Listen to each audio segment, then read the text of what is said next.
حضور اکرم صلی اللہ تعالیٰ علیہ وسلم ایک مرتبہ مدینہ طیبہ سے گزر رہے تھے. ایک قافلہ تھا. طارق المحاربی نام کے ایک راوی ہیں، انہوں نے پوری ایک لمبی حدیث روایت کی ہے. کہتے ہیں کہ ہم لمبے سفر سے آئے تھے، ہمارا قافلہ تھا، ہمارے قافلے میں ایک لال رنگ کا اونٹ بھی تھا، سرخ اونٹ جس کو کہتے ہیں. اور اس زمانے میں سرخ اونٹ کی بڑی قیمت ہوتی تھی، مفتی سلمان بہت اظہری مہنگا صاحب کا اونٹ ہوتا تھا. بہترین بیان. حضور پاک صلی دوستوں، اللہ تعالیٰ اگر علیہ یہ وسلم کا بیان گزر پسند وہاں آئے سے ہو رہا تو تھا. آپ ہماری رک گئے، چینل آئینم ان خان لوگوں سے ریاکٹ خیر کو خیریت سبسکرائب پوچھی ضرور کہاں سے کریں. قافلہ آ رہا ہے، کہاں جا رہا ہے. اور پھر اس کے بعد اس اونٹ کو نبی پاک صلی اللہ علیہ وسلم نے دیکھا اور پسند فرمایا، اور ان سے کہا کیا تم یہ اونٹ مجھے بیچو گے؟ اس قافلے والوں نے کہا ہم بیچیں گے. قیمت کتنی ہے؟ ان لوگوں نے بتایا اتنی کھجوریں، یعنی ہم باغیچے کی اتنی کھجوریں لیں گے. انہوں نے ایک قیمت بتائی. حضور پاک صلی اللہ تعالیٰ علیہ وسلم اس پر راضی ہوئے، کہا کہ ٹھیک ہے، اتنی کھجوروں پر میں راضی ہوں، اونٹ میرے ہاتھ دے دو. ان لوگوں کا جو قافلے کا امیر تھا اس نے اونٹ اٹھایا اور حضور کے ہاتھ دے دیا. اس وقت رسول پاک صلی اللہ علیہ وسلم کے پاس نہ کھجوریں تھیں نہ کوئی سامان تھا، لیکن حضور اونٹ کی رسی اپنے ہاتھ میں لیے اور مدینے کی طرف چل پڑے. قیمت تو ادا نہیں ہے. ان لوگوں میں سے کسی نے پوچھا بھی نہیں. حضور صلی اللہ تعالیٰ علیہ وسلم اونٹ کی رسی پکڑ کر مدینے کی طرف چل پڑے، جبکہ یہ سرخ اونٹ بڑا قیمتی ہوتا تھا. انہیں احساس بھی نہیں تھا، اندازہ بھی نہیں تھا قیمت لینے کا. جب حضور آنکھوں سے اوجھل ہو گئے تو قافلے میں بات چیت شروع ہو گئی، کیا قیمت مل گئی؟ تو انہوں نے کہا نہیں، قیمت تو انہوں نے دیا نہیں ہے. طے تو ہوئی ہے، اتنے کھجوروں کی قیمت ہے اس اونٹ کے بدلے، لیکن انہوں نے دیا تو نہیں. سب ایک دوسرے کو کوسنے لگ گئے کہ ایک انجان آدمی کے ہاتھ میں اونٹ کیسے دے دیا؟ ہم انہیں جانتے نہیں، پہچانتے نہیں، ان کے ہاتھ میں ایک سرخ اونٹ کیسے دے دیا؟ وہ تو آنکھوں سے اوجھل ہو گئے، اب انہیں ڈھونڈے گا کون؟ یہ باتیں بڑھتی گئی. امیر قافلہ کو لوگ کوستے رہے کہ تو نے ایک بڑا نقصان کیا ہے. قافلے میں ایک خاتون تھی، ایک عورت تھی. اس عورت نے ہنگامے کو ٹھنڈا کیا اور کہا قریب آ کر، لوگوں جھگڑو مت، اس لیے کہ میں نے اس چہرے کو دیکھا، وہ جھوٹا چہرہ نہیں ہو سکتا. ان کی باتوں کو میں نے سنا ہے، وہ شہد سے زیادہ میٹھی ہیں. ان کے بیٹھنے اور اٹھنے کے انداز کو میں نے دیکھا ہے، وہ دنیا کا کوئی عظیم آدمی ہے. انتظار کیوں نہیں کرتے؟ یہاں تک کہ شام ہو گئی اور رات ہو گئی. رات کو قافلہ جہاں پڑاؤ کیا تھا سب اپنے اپنے خیموں میں موجود تھے. نبی پاک صلی اللہ تعالیٰ علیہ وسلم کے ایک صحابی یا دو صحابہ اپنے ہاتھوں میں کھانے کی بڑی بڑی طبق لے کر کے آئے اور اس قافلے والوں سے کہا فلاں بن فلاں کہاں ہے؟ لوگ باہر آئے، پوچھا کہ کون ہے؟ آئے ہوئے صحابہ نے کہا ہم محمد الرسول اللہ صلی اللہ علیہ وسلم کے غلام ہیں، ہم ان کی طرف سے آئے ہیں. دن میں ہمارے آقا نے آپ سے اونٹ خریدا تھا، اس کی قیمت کھجوریں پوری جتنی طے ہوئی تھی وہ ہم لے کر کے آئے ہیں مدینے سے. وہ کھجوریں پوری لا کر کے دیا اور کہا رسول پاک صلی اللہ تعالیٰ علیہ وسلم نے ساتھ میں ہمیں تمہارے پورے قافلے کے رات کے کھانے کا بھی انتظام فرمایا. قافلے والوں نے کھانا بھی لیا اور کھجوریں جو قیمت میں تھی وہ بھی لیا. یہ عرب میں اس طرح کا پہلا واقعہ تھا، ورنہ جو نظروں سے اوجھل ہو گیا وہ ہمیشہ کے لیے ختم ہو گیا. حضور پاک صلی اللہ تعالیٰ علیہ وسلم نے ان کے دلوں میں ایسے اخلاق بٹھائے کہ وہ مدینے میں ڈھونڈتے پھرتے تھے کہ وہ محمد ہیں کہاں، رسول پاک صلی اللہ تعالیٰ علیہ وسلم ہیں کہاں. پھر وہ دائرہ اسلام میں بھی آئے کئی لوگ. یہی وہ لین دین کے معاملات تھے جس میں میرے آقا صلی اللہ تعالیٰ علیہ وسلم تجارت کو پوری دنیا کے سامنے بتا کر ایسے اصول بتائے. سود سے پاک کیا جو قافلے کی ایک بڑی لعنت تھی، بلکہ معاشرے کی ایک بڑی لعنت تھی.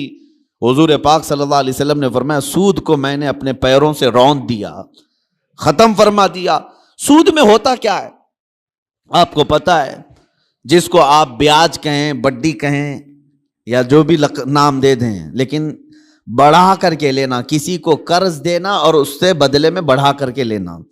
100 روپیہ قرض دیا، 110 روپے لیا، 120 روپے لیا، بلکہ 101 روپے بھی لیا، تو یہ سود ہو گیا. جس کو قرض دیا اور بدلے میں بڑھا کر کے لیا، صرف پیسے میں نہیں، کسی بھی چیز میں وہ بڑھا کر کے لینا، یہ سود کہلاتا ہے، اور یہ اسلام میں بہت عظیم گناہ اس کو بیان کیا گیا۔ کیوں؟ وجہ کیا ہے؟ اس میں بندوں کا حق مارا جاتا ہے۔ ایک بندہ قرض میں ڈوبتا چلا جاتا ہے اور دوسرا امیر ہوتا چلا جاتا ہے۔ یہ نظام آج دنیا کے یہودیوں نے قائم رکھا ہے، پوری دنیا کو کریڈٹ پر چلاتے ہیں۔ زبردستی تمہیں کریڈٹ کارڈ پکڑائیں گے، کیوں؟ سود بھرتے رہو، تم اپنے حلال کمائی کی قیمت، اپنے پسینے کی قیمت ان کو سود میں چکاتے رہو، بھرتے رہو۔ لوگوں کو احساس بھی نہیں ہوتا، یہ دنیا اس عظیم لعنت میں تمہیں لے کر کے جا رہی ہے۔ میرے آقا صلی اللہ تعالی علیہ وسلم نے ارشاد فرمایا، جس نے سود کا ایک لقمہ کھایا اس کا گناہ اتنا بڑا ہے کہ جیسے کہ اس نے خانہ کعبہ کے سامنے اپنی ماں سے زنا کیا، اتنا بڑا اس کا گناہ ہے۔ بلکہ ایک حدیث میں 73 درجے گناہ کے ہیں، سود کھانے والے کے گناہ 73 درجے کے ہیں، 73۔ اس میں سے پہلا درجہ یہ ہے کہ وہ ماں کے ساتھ بدکاری کیا ہو۔ عزیزان گرامی وقار، اس کو اتنا سخت کیوں بیان کیا گیا؟ بندوں کے حقوق مارے نہ جائیں، بندوں کے حق تلف نہ ہوں۔ امانت کے ساتھ جو معاملات ہوتے تھے، آپ دیکھیں وہی چیز آج ہمارے معاشرے سے ختم ہونے لگ گئی ہے۔ آج تمہیں لون لینے کی ضرورت کیوں پیش آنے لگی؟ آج قرض جہاں پر بھی جائیں گے تمہیں بیاج کے ساتھ لینے کی ضرورت کیوں پیش آ رہی؟ اس کی وجہ یہی ہے کہ آپس میں اعتماد اور بھروسہ ختم ہو گیا۔ قرض حسن کون دینے والا ہے؟ آج ایک مسلمان اٹھے اور دوسرے کے پاس جائے اور کہے کہ مجھے 5 لاکھ کی ضرورت ہے، اللہ ماشاء اللہ کون ہوگا؟ قریب سے قریب ترین دوست بھی منہ پھیر لیتا ہے۔ اس کی وجہ صرف ایک طرفہ نہیں ہے، 2 طرفہ ہے۔ قرض لینے والا اور قرض دینے والا دونوں کے درمیان اعتماد کا رشتہ نہیں ہے۔ کچھ لوگ قرض لیتے ہیں لیکن وہ دینا نہیں چاہتے، یہ بھی بندوں کے حقوق کی پامالی ہے۔ ان کو کیوں دیا جائے قرض؟ لوگ ڈرتے اسی لیے کہ 5 لاکھ دوں کہ 1 لاکھ دوں، یہ تو دینے کا نام ہی نہیں لیتا۔ اور کچھ لوگوں کی لت پڑ جاتی عادت، اس سے بھی مانگا اس سے بھی مانگا اور قرض میں ڈوبتے چلے گئے، وہ ایسے بھکاری بن جاتے ہیں کہ ان کے لیے دروازے بند ہو جاتے ہیں۔ حدیث پاک سنو، رسول کریم صلی اللہ علیہ وسلم ارشاد فرماتے ہیں، جس نے قرض لیتے وقت یہ سوچا کہ دیکھا جائے گا ادا کرنے کی اس کی نیت نہیں تھی، حضور صلی اللہ تعالی علیہ وسلم فرماتے ہیں اس پر اللہ تعالیٰ زمین کو اور تنگ کر دیتا ہے، اس کے لیے دروازے تنگ ہو جاتے ہیں۔ اور فرماتے ہیں کہ جس نے قرض لیا اور دینے کی نیت تھی اور یہ سوچا کہ میری ناک زمین پر رگڑ جائے لیکن میں اس کا حق دوں گا، حضور فرماتے ہیں اللہ اس کے لیے روز دروازہ کھولتا ہے، اس کے لیے اسباب پیدا کرتا ہے۔ یہاں لینے والے کی دل میں خیال ہی نہیں رہ گیا کہ سامنے والے سے میں نے رقم لیا ہے، بے چینی شروع ہو جانی چاہیے، ہمیں بے قراری شروع ہو جانی چاہیے۔ کسی کا قرض لیا ہے تو نیند اڑ جائے کہ نہیں میرے بھائی کا قرض ہے مجھے واپس دینا ہے۔ لیکن یہاں معاملات ایسے نہیں رہ گئے، جس کی وجہ سے آج دنیا نے تمہیں سود کا عادی بنا دیا۔ اب کون دیتا ہے قرض حسن؟ قرض حسن کا مطلب کیا ہے؟ 1 لاکھ روپے میں آپ کو دیا اور بدلے میں آپ نے بھی 1 ہی لاکھ روپے لوٹایا، یہ قرض حسن اچھا قرض ہے۔ پہلے یہ ہوا کرتا تھا آپس میں مومنوں کے درمیان قرض، لیکن جب لوگوں کے معاملات خراب ہو گئے تو کون دینا چاہتا ہے اور لینے والا بھی آج کل لوٹانا نہیں چاہتا، تو یہ معاملات ختم ہونے لگ گئے۔ اور اس کی وجہ کیا بنی؟ جب اعتماد کا رشتہ ٹوٹ گیا تو تم سود کے کاروبار میں پڑ گئے، اب تمہارے پاس کوئی راستہ نہیں رہ گیا، جاؤ بینکوں سے لون لو یا غیر مسلموں سے بھاری سود میں قرض اٹھاؤ اور اپنے کام کرتے رہو۔ یہ سب کی نوبت صرف اسی وجہ سے آئی کہ آپس کے رشتے خراب ہیں، یہ معاملات خراب ہیں، ایک دوسرے کے ساتھ محبت کا رشتہ نہیں ہے۔ عزیزان گرامی وقار، یہ کام صرف ہم نے اپنے ہاتھوں تباہ کیا ہے، اپنے ہاتھوں برباد کیا ہے۔ آپ کو اندازہ ہو، ایک صحابی حضور صلی اللہ تعالیٰ علیہ وسلم کے پیچھے نماز پڑھتے تھے اور صبح فجر کی نماز میں بہت جلدی بھاگ کر چلے جاتے تھے، سلام پھیرتے ہی نکل جاتے۔ ایک دن ان کو صحابہ اکرام نے روک لیا کہ آپ حضور کے پیچھے نماز پڑھتے ہیں اور رکتے نہیں ہیں۔ اللہ کے رسول صلی اللہ تعالیٰ علیہ وسلم سے ان کی شکایت بھی کی۔ حضور صلی اللہ علیہ وسلم نے ان سے پوچھا کیا بات ہے فجر کی نماز میں اتنی جلدی بھاگ جاتے ہو؟ اس صحابی نے جواب میں کیا عرض کیا؟ کہا یا رسول اللہ صلی اللہ علیہ وسلم، میرا گھر اور ایک یہودی کا گھر دونوں متصل ہے، لگے ہوئے ہیں، اور اس یہودی کے گھر کے آنگن میں ایک کھجور کا درخت ہے جس کی شاخیں میرے گھر کے آنگن میں بھی آتی ہیں، اور صبح صبح پکی کھجوریں میرے آنگن میں گر جاتی ہیں۔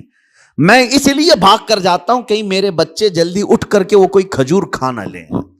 میں وہ کھجوریں جمع کرتا ہوں اور اپنے پڑوسی کو اس کی امانت لوٹا دیتا ہوں۔ روز میرا یہ کام ہے، مجھے ڈر لگا رہتا ہے کہ کہیں میرے بچے وہ ناجائز کھجوریں نہ کھا لیں، پڑوسی کی کھجوریں جو ہمارے آنگن میں گری ہیں۔ یہ صحابہ کے اخلاق تھے۔ وہ یہودی تھا پڑوسی، اس کی ایک کھجور کھانا بھی انہیں گوارا نہیں تھا۔ کیا ہم نے بچوں کی یہ تربیت کی ہے؟ دوسرے کا مال نہیں اٹھانا چاہیے۔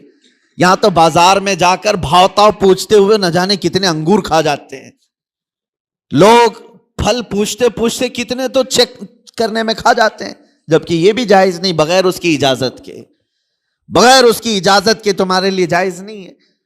اس صحابی کی یہ بات سن کر نبی پاک صلی اللہ تعالی علیہ وسلم نے ارشاد فرمایا، کوئی ہے ہم میں سے، میرے صحابہ میں سے، جو اس یہودی کا درخت خرید کر کے میرے اس صحابی کو دے دے تاکہ یہ سکون سے نماز پڑھ سکے۔ سوچو میرے عزیز ہو، اس وقت رسول پاک صلی اللہ تعالی علیہ وسلم نے جب یہ ارشاد فرمایا تو صحابہ نے کہا کہ یا رسول اللہ، ہم اس یہودی کو بلاتے ہیں، کیا وہ بیچنے کو راضی ہے؟ اس پڑوسی کو بلائے جس کی کھجوریں یہ روز امانت کے ساتھ جمع کر کے اس کو دیتے تھے۔ وہ آیا، حضور صلی اللہ علیہ وسلم نے پہلے اس سے کہا کہ تو یہ اپنا درخت میرے اس صحابی کو دے دے۔ کہا کہ ایسے تو نہیں دے سکتا۔ کہا بدلے میں تو جنت کی کھجوروں کے درخت لے لے۔ اس نے کہا مجھے اس چیز پر یقین نہیں ہے، اگر بیچنا ہے تو میں قیمت میں بیچوں گا۔ جب حضور نے یہ جنت کی بات کی تو صحابہ جو بیٹھے تھے اس میں سے ایک صحابی حضرت ابو دحدہ وہ کھڑے ہوئے، کہا یا رسول اللہ صلی اللہ علیہ وسلم، اس ایک درخت کے بارے میں آپ نے فرمایا ہے کہ جنت کے درخت ملیں گے، کیا یہ میں اگر خرید لوں تو مجھے بھی ملیں گے؟ میں اگر خرید کر کے اس صحابی کو دے دوں؟ حضور صلی اللہ تعالی علیہ وسلم نے ابو دحدہ سے کہا اگر تم خرید کر کے دیتے ہو تو اللہ تجھے بھی بہترین باغیچہ عطا کرے گا۔ وہ حضرت ابو دحدہ اس یہودی کا ہاتھ پکڑ کر کے باہر لاتے ہیں، چلو ہم ڈیل کرتے ہیں، ایک درخت میرے بھائی کو تجھے دینا ہے، بدلے میں بتا کیا لینا چاہتا ہے، کیا لینا چاہتا ہے؟ وہ مانتا نہیں تھا۔ حضرت ابو دحدہ کون صحابی ہیں میں آپ کو بتا دوں، اوالی مدینہ، مدینہ کا ایک علاقہ جہاں آج بھی اوالی اس کو کہتے ہیں، مسجد قباء کے قریب، وہاں کی کھجوریں دنیا کی سب سے بہترین کھجوریں مانی جاتی۔ اوالی مدینہ دنیا کی سب سے بہترین کھجوریں، مدینے میں بھی اوالی مدینہ کی کھجوریں سب سے اعلیٰ، اور اوالی مدینہ میں سب سے حسین و جمیل کسی کا باغیچہ تھا تو حضرت ابو دحدہ کا تھا۔ بہترین گھر بھی تھا اس باغیچے کے اندر، اور بہترین خوبصورت باغیچہ جس میں نہر بھی تھی۔ حضرت ابو دحدہ نے کہا کہ اس یہودی سے تو مجھے جانتا ہے؟ کہا کہ تجھے مدینے کا کون آدمی نہیں جانتا، تو ابو دحدہ ہے، باغیچے کے نام سے ہی لوگ جانتے ہیں، حسین و جمیل باغیچہ ہے۔ حضرت ابو دحدہ نے کہا کیا تو اس بات پر راضی ہے کہ میں وہ پورا باغیچہ اس ایک درخت کے حوالے دیتا ہوں، چاہتا ہوں یہ ایک درخت تو دے دے میرے اس بھائی کو، میں باغیچہ پورا دے دوں۔ اس یہودی نے کہا کیا مذاق ہے یہ، کیسا مذاق ہے؟ اس نے کہا رسول اللہ کی بات پر میں کبھی مذاق نہیں کرتا، اور نہ ہی مسلمانوں کو یہ زیب دیتا ہے، میں معاملات کر رہا ہوں تیرے ساتھ۔ اس یہودی نے کہا کوئی بات نہیں، درخت میں دینے کو تیار ہوں۔ ابو دحدہ نے وہیں پر جو کچھ لکھنا پڑھنا تھا سب کر لیا، بیچ دیا، نہ کوئی قیمت لینی تھی اس سے، کچھ نہیں۔ ایک درخت جو یہودی کے آنگن میں تھا بس وہی خریدنا تھا، وہ بھی اکھاڑ کر کے نہیں، وہ درخت تو وہیں رہے گا نا، لیکن ملکیت اس مسلمان کی ہوگی، صحابی کی۔ اس بات پر طے ہوا، باغیچہ بیچ دیا گیا۔ اب حضرت ابو دحدہ اپنے باغیچے کے باہر آئے، سنیے، باہر آئے اور باہر سے اپنی بیوی کو پکارا، یا ام دحدہ، اپنی بیوی کو زور سے پکارنے لگے۔ تو ان کی بیوی اندر باغیچے کے اندر اپنے حسین و جمیل گھر میں تھی، وہاں سے آواز سن کر کے کہتی ہیں کیا بات ہے کہ تم اندر نہیں آتے, باغیچے کے باہر سے مجھے آواز دے رہے ہو. ابو دہدہ نے کہا میں نے باغیچہ بیچ دیا, تو بھی باہر آ جا.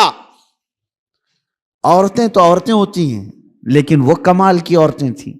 وہ باہر نکلی اپنے گھر سے اور کہتی ہیں ابو دہدہ مجھے تمہاری عقل پر پوری زندگی سے زیادہ یقین ہے, یقیناً سودا کیا ہوگا تو بہترین سودا کیا ہوگا, ایسے تو تم اتنا حسین باغیچہ بیچ نہیں سکتے, اگر بیچا ہوگا سودا کیا ہوگا تو بہترین سودا کیا ہوگا.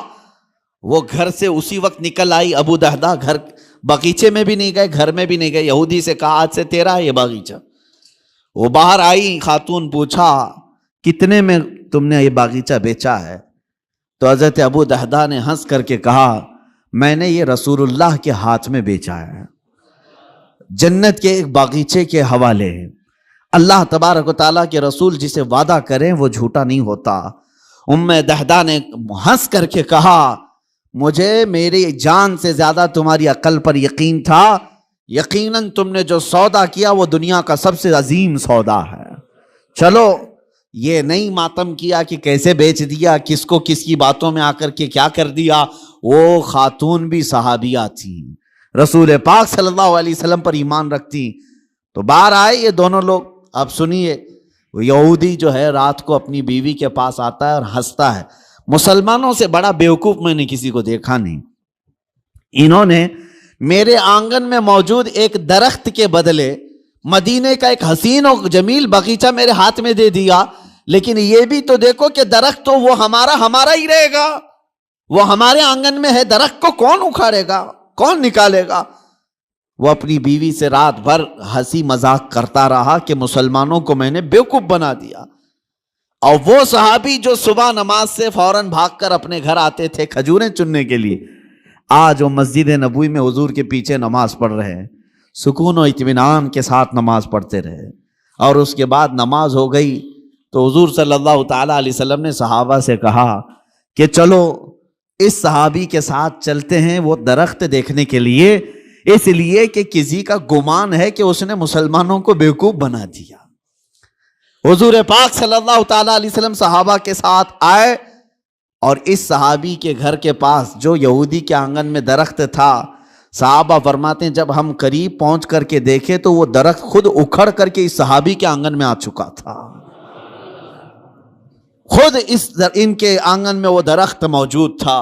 عزیزان گرامی وقار, یہ لمبی حدیث ہے, اس میں مجھے جو عرض کرنا تھا وہ یہی تھا کہ اس صحابی کے عمل کو دیکھو کہ وہ ایک مشت کھجوریں بھی اپنے بچوں کو ناجائز طریقے سے نہیں کھانے نہیں دینا چاہتے. ہمارے معاملات جب خراب ہو گیا تو لوگوں کا اعتماد اور بھروسہ بھی نکلنے لگ گیا. یہاں لوٹ کھسوٹ ایسی کچھ چیزوں کی میں نشاندہی کرتا ہوں کہ اللہ کا عذاب کس قوم پر آیا تھا. ایک بہت بڑی قوم, حضرت شعیب علیہ السلام کی قوم, ان کے بارے میں قرآن میں ہے وَيَا قَوْمِ أَوْفُوا الْمِكْيَالَ وَالْمِيزَانَ بِالْقِسْطِ وَلَا تَبْخَسُوا النَّاسَ أَشْيَاءَهُمْ. حضرت شعیب علیہ السلام اپنی قوم کو بار بار ڈراتے تھے کہ ماپ تول میں کمی مت کرنا, ناپ تول میں کمی مت کرنا, برابر انصاف کے ساتھ لوگوں کو غلہ دیا کرو. وہ لوگ کیا کرتے تھے جس کو ڈنڈی مارنا کہتے ہیں, یعنی کلو کے کانٹے میں جو ہے فرق کر دینا اور کہیں سے کچھ نہ کچھ سیٹنگ کر کے مال تھوڑا سا سامنے والے کو کم جائے. اس گناہ میں مبتلا تھی وہ قوم, اور اس کو اللہ کے نبی حضرت شعیب علیہ السلام اس قوم کو ڈراتے رہے یہ زمین میں فساد ہے, اس چیز سے باز آؤ. وہ باز نہیں آتے تھے. جانتے ہو ناپ تول میں کمی کرنے کی وجہ سے اللہ کا بھیانک عذاب ان پر آیا, بہت سخت ترین عذاب آیا. قوم شعیب ہمیشہ کے لیے ہلاک کر دی گئی, اس کو قوم سمود بھی کہتے ہیں. حضرت شعیب علیہ السلام کی قوم پوری ہلاک و برباد ہو گئی, ناپ تول میں کمی کرتی تھی. آج ہو سکتا ہے کہ ترقی یافتہ دور میں ناپنے کی چیزیں بدل گئی ہوں, لیکن اگر اس میں بھی کوئی خیانت کرتا ہے ذرا برابر بھی, وہ اللہ کے عذاب میں گرفتار ہوگا. اس کی برکتیں ختم کر دی جائیں گی, اس کے چہرے کی رونق ختم کر دی جائے گی. اسی لیے میرے عزیزو ان معاملات میں پابند ہو جاؤ اور دیکھنا کہ ہمارے معاملات بالکل صحیح ہو جائیں گے. غیر مسلموں کے حالات تو آج ایسے کہ وہ لوگ اس چیز پر سختی کرتے ہیں ان کی مارکیٹ میں سب ایک دوسرے کے تعاون کرنے والے ہیں، اور مومنوں میں ایک دوسرے کا تعاون کرنے والا نہیں۔ مارکیٹ میں اگر 4 دکانیں تمہاری ہیں، تمہاری تجارت زیادہ ہونے لگ گئی تو بغل والے کو حسد ہونے لگ گیا، سوچتے کہ میرا بھائی تو ہے، نہیں، حسد ہونے لگ گیا، اور تیسرا اس سے زیادہ جلنے لگ گیا۔ آپس میں اس بات کو لے کر کے سب جلن کے شکار ہیں، اور پھر اس کے بعد ہوتا یہ ہے کہ ذرا برابر کچھ کمی ہوئی تو دوڑے دوڑے بابا کے پاس جاتے ہیں، پڑوسی نے کچھ کرایا ہے، میری دکان میں کچھ ہوتا نہیں۔ تم آپس میں ایک دوسرے کو کیا کرایا اسی میں لگے رہے ہو۔ بلکہ ہم کچھ بازاروں میں گئے ہیں، دیکھا ہے، اور کسی کی دکان پر، غیر مسلم کی بات کر رہا ہوں، کوئی سامان نہیں مل رہا ہے، تو وہ سامان نہیں مل رہا ہے تو یہ نہیں کہتا کہ چلے جاؤ دوسری جگہ، بلکہ وہ وہیں کھڑا ہو کر کے اپنے کسی بھائی کا ریفرنس دیتا ہے، کہتا ہے فلاں جگہ یہ ملے گا، یہاں جاؤ اور میرا نام لے کر کے کہو۔ وہ آپس میں تعاون ہے ایک دوسرے کا۔ مومنوں، آپ سب لوگ ایک دوسرے کے تعاون میں جب تک نہ آئیں تو رحمت خداوندی سے محروم رہو گے۔ اللہ تبارک و تعالیٰ کا عذاب آئے گا معاملات میں خراب ہونے سے۔ اسی لیے سود کو حرام اسی لیے کیا گیا تھا کہ دوسروں کے حق نہ مارے جائیں، دوسرا کوئی غریب سے غریب تر ہوتا جائے اور تم امیر سے امیر تر ہوتے جاؤ، یہ جائز نہیں اسلام میں۔ یہاں تک کہ غلہ جمع کر کے رکھنا اور وقت آنے کا انتظار کرنا، یہ بھی حرام ہے، حرام ہے۔ چاول کو ذخیرہ کر لیا، احتکار اس کو کہتے ہیں، اس کو جمع کر کے رکھ لیا اور سوچتا رہا کہ مارکیٹ میں چاول جب کم ہوگا تو میں اپنا غلہ باہر نکالوں گا، اور اس وقت جو 100 روپے کلو کا چاول ہوگا میں 500 روپے کا بیچوں گا۔ یہ احتکار سخت ترین حرام ہے۔ کچھ لوگ ذخیرہ اندوزی کرتے ہیں، پیاز کو، آلو کو، چاول کو، گیہوں کو، یہ جو روز مرہ کی ضروریات ہیں، اس کو جمع کر کے کئی گوڈاؤن میں سیف کر دیا، اور اس کے بعد مارکیٹ پر نظر رکھتے رہتے، مارکیٹ میں جب یہ چیزیں کم ہوں گی ہم اپنا غلہ باہر نکالیں گے۔ اسلام میں یہ جائز نہیں۔ بندوں کے حقوق مارنا یہ معاملات کی خرابی ہے، احتکار جائز نہیں ہے۔ اسی طرح میرے عزیزو، چند باتیں جو ہمارے ساتھ ہو رہی ہیں، جھوٹ بولنا۔ حضور پاک صلی اللہ تعالیٰ علیہ وسلم کے پاس ایک صحابی آئے، انہوں نے کہا یا رسول اللہ صلی اللہ علیہ وسلم، میں گھر بنانے کا کام کرتا ہوں، جس کو آپ مستری کہتے ہیں، معمار، میرا کیا ہوگا قیامت کے دن؟ حضور صلی اللہ علیہ وسلم نے فرمایا تو ابراہیم علیہ السلام کے ساتھ اٹھایا جائے گا۔ ایک صحابی آئے، انہوں نے کہا میں کپڑے سلتا ہوں، درزی ہوں، میرا کیا ہوگا؟ نبی پاک صلی اللہ تعالیٰ علیہ وسلم نے فرمایا تو حضرت ادریس علیہ السلام کے ساتھ اٹھایا جائے گا۔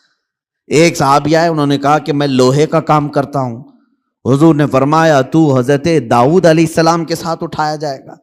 جس کا جو پیشہ تھا اور جو نبی کا پیشہ تھا، حضور نے ان کے ساتھ اٹھائے جانے کی بشارت دی۔ ایک صحابی نے کہا کہ یا رسول اللہ صلی اللہ علیہ وسلم، میں تجارت کرتا ہوں، میرا کیا ہوگا؟ حضور پاک صلی اللہ تعالیٰ علیہ وسلم فرماتے ہیں اگر تو 2 چیزوں کی پابندی کرتا ہے، جھوٹی قسم نہیں کھاتا اور جھوٹ نہیں بولتا، تو قیامت کے دن میرے ساتھ اٹھایا جائے گا۔ تجارت میں یہ 2 چیزیں لوگ آج یہی زیادہ کرتے ہیں، جھوٹ بولنا اور جھوٹی قسم کھانا، اور سامنے والے کے کم عقل ہونے کو دیکھ کر کے اس کا استعمال کر لینا۔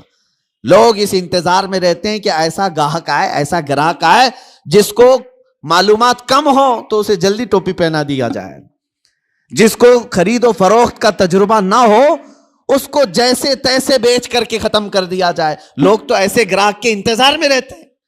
امام اعظم ابو حنیفہ رضی اللہ تعالیٰ عنہ، ہمارے امام سراج الامہ، یہ خود تاجر تھے۔ ایک بار بیٹھے ہوئے تھے اپنی دکان میں، ایک عورت کپڑا لے کر کے آئی، وہ کپڑا اچھے قسم کا کپڑا تھا، اور وہ عورت جو بیچنے آئی تھی اس کی قیمت وہ کم بول رہی تھی۔ امام اعظم کے پاس وہ آئی اور لے کر کے اس نے کہا کہ یہ کپڑا مجھے بیچنا ہے۔ حضرت امام اعظم نے پوچھا کتنے کا بیچ رہی ہو؟ اس نے کہا 10 درہم۔ تو آپ ہنسنے لگے کیونکہ آپ ماہر تھے کپڑوں کی تجارت کے۔ آپ نے کہا یہ کپڑا اتنی قیمت کا نہیں ہے۔ تو اس نے کہا مجھے ضرورت ہے، اتنی پیسے دے دو۔ امام اعظم نے کہا نہیں، میں یہ نہیں کہہ رہا کہ یہ زیادہ ہے، بلکہ تو قیمت کم لگا رہی ہے، کپڑا زیادہ قیمت کا ہے۔ تو اس عورت نے کہا اچھا قیمت کم میں نے لگائی ہے تو میں بڑھا کے بولتی ہوں، آپ بڑھا کر کے دے دیجئے، 50 درہم میں لے لیجئے، زیادہ بڑھا دیا۔ امام اعظم نے کہا نہیں ابھی کم بول رہی ہے تو قیمت اس کی، اس کپڑے کی۔ اس نے کہا 100 درہم۔ امام اعظم نے کہا کپڑا اس سے بھی زیادہ کا ہے، یہ کپڑا اس سے بھی زیادہ قیمت کا ہے۔ اس خاتون نے 3 بار قیمت بڑھائی تو امام اعظم ابو حنیفہ نے فرمایا جا تیرے گھر میں کوئی ذمہ دار مرد ہو تو اسے بھی لے کے آ۔ یہ تجارت کے معاملات، یہ نہیں کہ کوئی بھولا بھالا آیا ہے تو اسے ٹوپی پہنا کے بھیج دیا جائے۔ 10 درہم میں خرید لیتے، وہ کپڑا تو 400 درہم کا تھا۔ کہا کہ جا تیرے گھر میں کوئی ذمہ دار مرد ہے تو اسے لے کر کے آ۔ وہ خاتون گئی، اپنے مرد کو لائی۔ امام اعظم ابو حنیفہ رحمۃ اللہ تعالی علیہ نے اس کپڑے کو 400 درہم میں خریدا۔ کہا کہ پھر بھی میں نفع میں ہوں۔ فرماتے ہیں کہ میں جو بیچوں گا اس پر مجھے نفع آئے گا، لیکن میں یہ نہیں چاہتا تھا کہ سامنے والے کو اس کپڑے کی قیمت کا اندازہ نہیں تو میں اس کو پوری طرح سے ڈبا دوں۔ یہ رسول پاک صلی اللہ تعالی علیہ وسلم کے اخلاق کے کریمانہ جو امام اعظم ابو حنیفہ نے بھی اپنی زندگی میں دکھایا ہے۔ اور ایک بات، ایک عورت اور آئی۔ عورتوں کو کچھ معاملات میں بہت معلوم ہے اور کچھ معاملات میں کچھ نہیں معلوم ہے۔ وہ کبھی کبھار مارکیٹ میں صرف اسی لیے جاتی ہیں کہ گراتی رہیں یا اٹھاتی رہیں۔ بہرحال ایک خاتون آئی اور اس نے کہا امام اعظم ابو حنیفہ رحمۃ اللہ تعالی علیہ کے پاس ایک کپڑا تھا ریشم کا، اور اس عورت کے پاس کچھ ہی پیسے تھے۔ اس عورت نے کہا میں ایک غریب عورت ہوں، مجھے آپ ایک کپڑا ایسا بیچو جس میں آپ نفع مت لینا مجھ سے۔ وہ کہا جاتا ہے نا مدل مل جائے، یہاں تو سب ہر کوئی یہی دعویٰ کرتا ہے جتنے کا پڑا ہے اتنے کا بیچ رہا ہوں آپ کو، پھر دکان کیوں کھول کے بیٹھا ہے؟ ہر کوئی یہی کہتا ہے کہ مجھے جتنے کا پڑا ہے اتنے میں دے رہا ہوں آپ کو۔ امام اعظم ابو حنیفہ رحمۃ اللہ تعالی علیہ کے پاس عورت آئی، کہا ایک کپڑا مجھے دیجئے، اس پر آپ نفع مجھ سے مت کمائیے، باقی سب سے نفع تو لیتے ہی ہیں۔ تو امام اعظم نے کپڑا اٹھایا اور کہا لے لے اس چیز کو۔ تھان تھی، کہا کتنے؟ کہا 4 درہم۔ اس عورت نے کہا مجھ بڑھیا کا مذاق مت اڑائیے، وہ کپڑا جو ہے قیمتی تھا۔ امام اعظم ابو حنیفہ فرمانے 4 درہم؟ کہا میں سچ بول رہا ہوں 4 درہم میں لے لے۔ وہ خاتون کہتی ہے ایسا کیسے ہو سکتا ہے اتنے کم قیمت کا؟ امام اعظم ابو حنیفہ رحمۃ اللہ علیہ فرماتے ہیں میں نے اس کے ساتھ ایک اور کپڑا خریدا تھا، یعنی جب میں اس کپڑے کو دکان میں لایا تھا 2 تھان تھے میرے پاس، اور ایک تھان بیچ کر کے میں نے پورا نفع لے لیا۔ اب یہ کپڑا صرف مجھے 4 درہم کا پڑتا ہے، تھا وہ 100 درہم کا۔ لیکن امام اعظم ابو حنیفہ فرماتے میں نے دوسرے والے اس کے ساتھ لائے ہوئے کپڑے میں اپنا نفع اور خرید و فروخت جتنے میں ہوئی تھی سب میں نے وصول کر لیا ایک کپڑے میں۔ اب ایک کپڑا مجھے صرف 4 درہم کا پڑتا ہے، تو چاہے تو لے لے۔ 4 درہم میں اس عورت کو کپڑا دے دیا۔ کون کرتا ہے آج کے معاملات؟ کون کرتا ہے؟ یہاں غریبوں کا خون چوس لیا جاتا ہے، ان کے معاملات کو ختم کر دیا جاتا ہے۔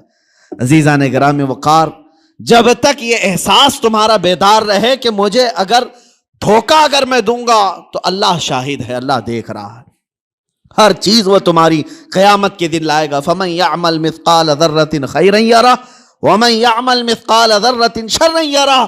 تم میں جو رائی کے دانے کے برابر نیکی کرے گا اللہ اسے بھی دکھائے گا، اور رائی کے دانے کے برابر جو برائی کرے گا اللہ وہ بھی تمہیں دکھائے گا۔ اس لیے معاملات میں پکے ہو جاؤ، لوگوں کو ٹھگنا، لوگوں کو بیوقوف بنانا، لوگوں کو اللہ رب العزت کی مصلحت اور اس کی حکمت بالغہ کو دیکھے۔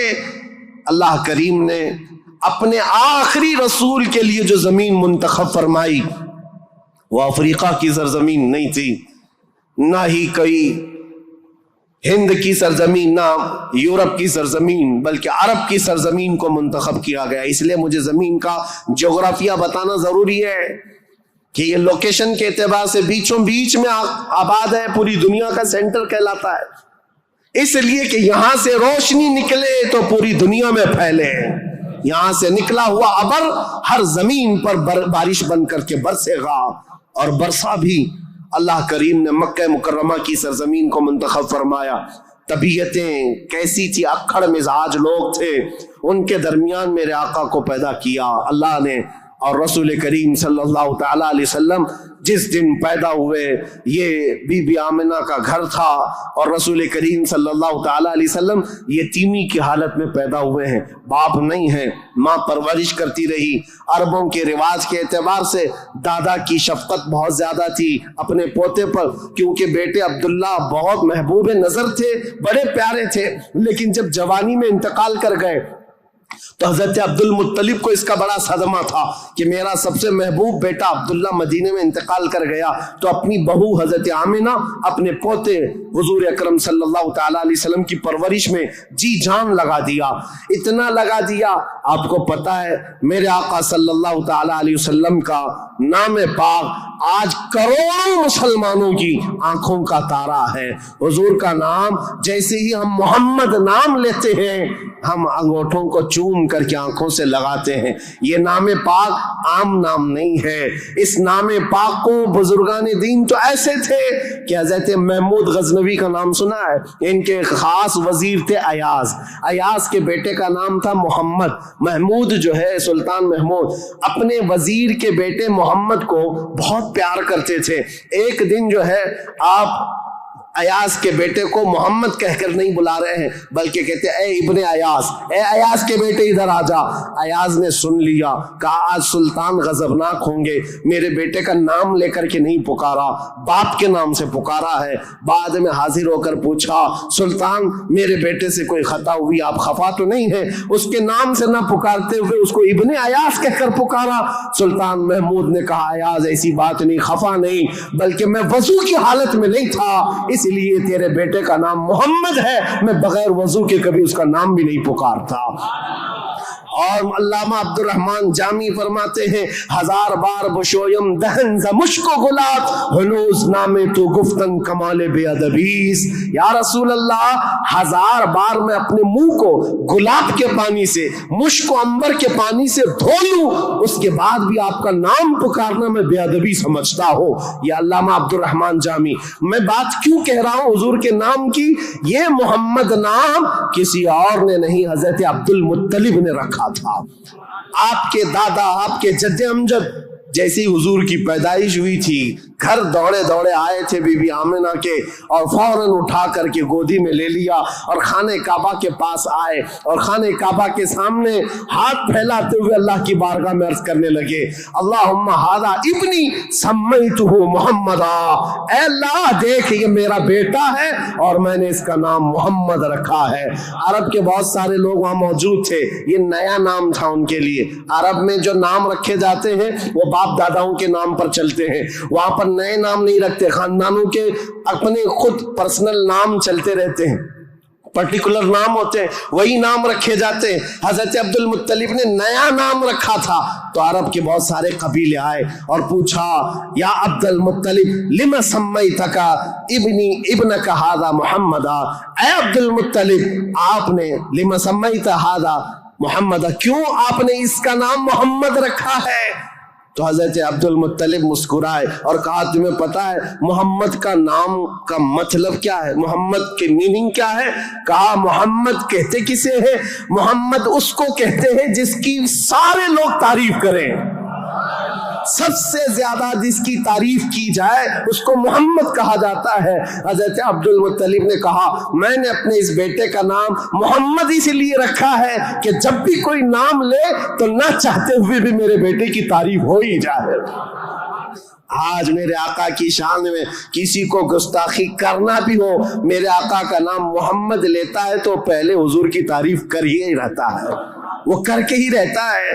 عزیزان گرامی وقار، حضور اکرم صلی اللہ تعالیٰ علیہ وسلم کو حضرت عبد المطلب نے بڑی شفقت دی۔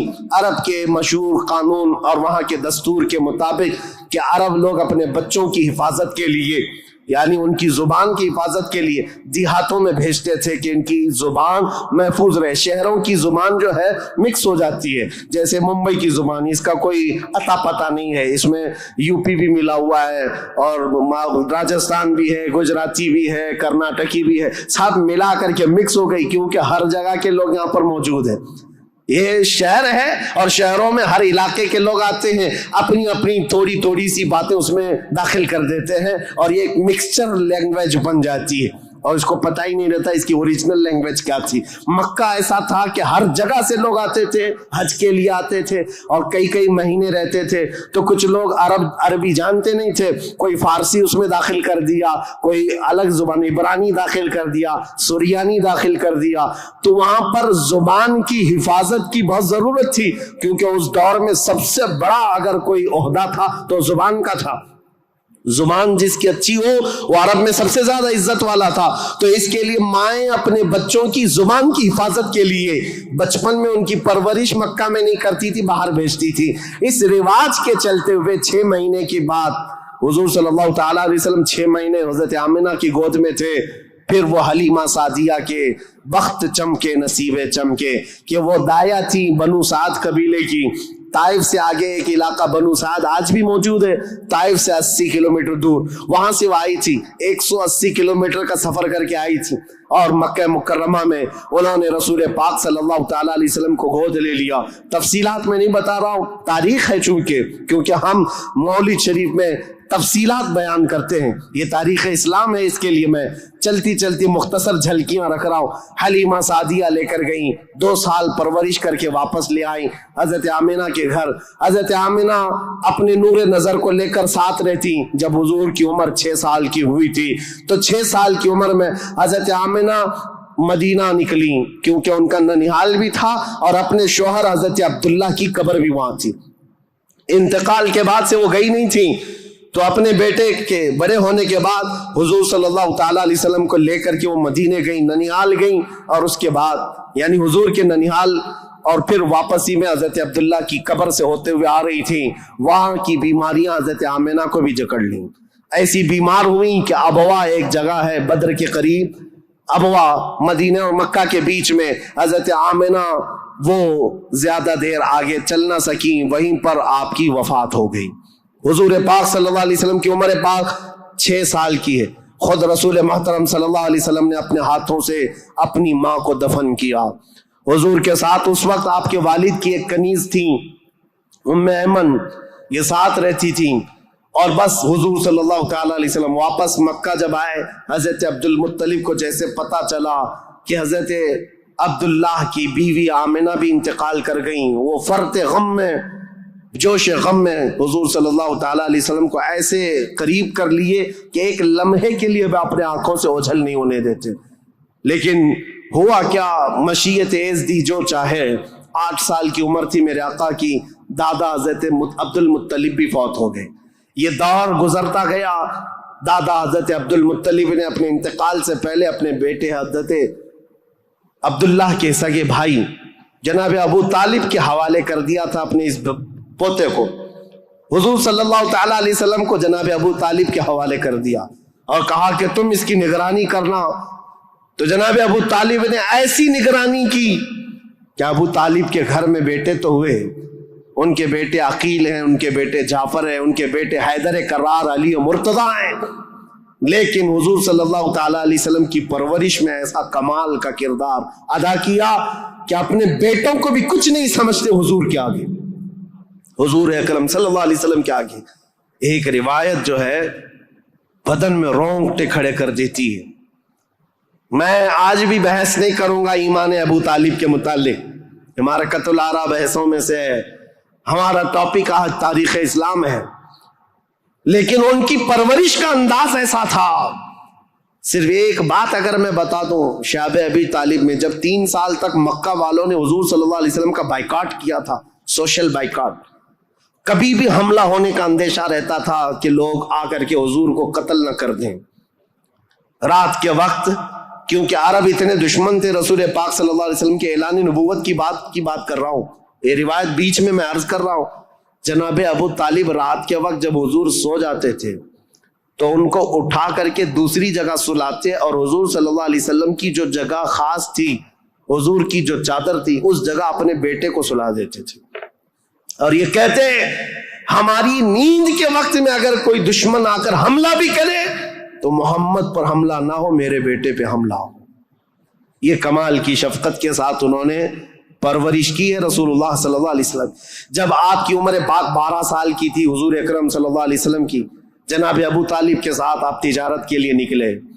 ملک شام، کیونکہ خاندانی مشغلہ تھا تجارت، ابو طالب ساتھ میں لے کر کے گئے۔ یہ وہ ٹرننگ پوائنٹ ہے تاریخ کا کہ بیچ راستے میں ایک بحیرہ راہب، ایک عیسائی پادری تھا، جہاں پر یہ قافلہ رکا تھا، بحیرہ راہب نے دیکھ کر کے ہی کہا ہذا سید المرسلین، یہ رسولوں کا سردار آیا ہے۔